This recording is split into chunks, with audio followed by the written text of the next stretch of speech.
Hi, I'm Hsiao. I know I've spoken to many of you before at Innovate Public Schools, but today I'm here as a candidate, and I'm here seeking your vote and support for my re-election to the San Mateo County Board of Education. I'm a first-generation Chinese American. My father's family came here and really struggled because they were not well-to-do. So from all the family stories, I know how hard it can be to make it in this country.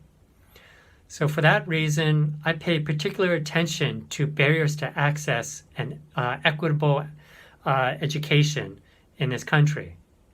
So in response to the first question, how will you advance equity for kids in this district? I will work on three things. One is I will continue to participate in a county-wide equity network that talks with trustees and superintendents across the county to address barriers to access for quality education. And I think first and foremost will be to increase the number of quality teachers that are teaching in our classrooms. Our County Office of Ed is launching a new teacher training program through Alder Graduate School of Education. And we will be giving them classroom management experience and a lot of coaching so that they know what it's like to work with kids in the class on day one when they become teachers. The second one is there's so much information out there and great training tools online, but we also know that there's a digital divide. 3 weeks ago, I talked with our County Chief Information Officer, John Walton, and asked him what are they doing to try and boost access to both devices and also fast broadband access, both on the coast side and also down in Redwood City, North Fair Oaks, Bellhaven. And so we will be keeping pressure on them to make sure that they provide adequate access.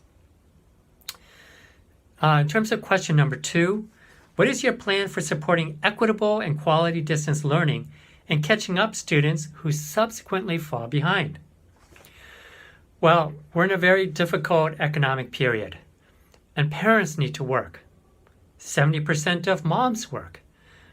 We know that this pandemic has dropped a big responsibility in terms of distance learning and the laps of parents.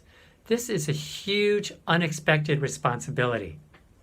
Well, I've been leading a nonprofit for the past 6 years to try and reduce the barriers to access for out-of-school time, which in itself helps reduce the impact of learning loss. So, because I believe that learning can take place outside of the classroom. The kids need a caring adult to help supervise them and support them.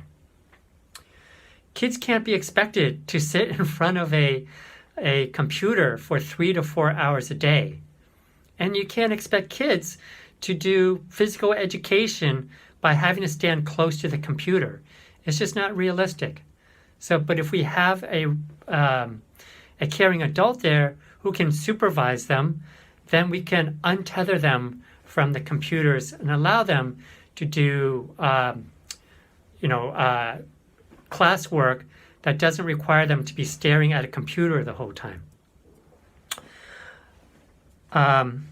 In terms of specific concrete things we can do, near term, I want to improve the information and communication that's needed to help both parents and also Learning Hub leaders to access distance learning tools. I had some of your parent leaders from IPS, to speak to the San Mateo County School Board Association. I had providers, the YMCAs, Boys and Girls Clubs, share some of the struggles that they have in supporting kids in distance learning.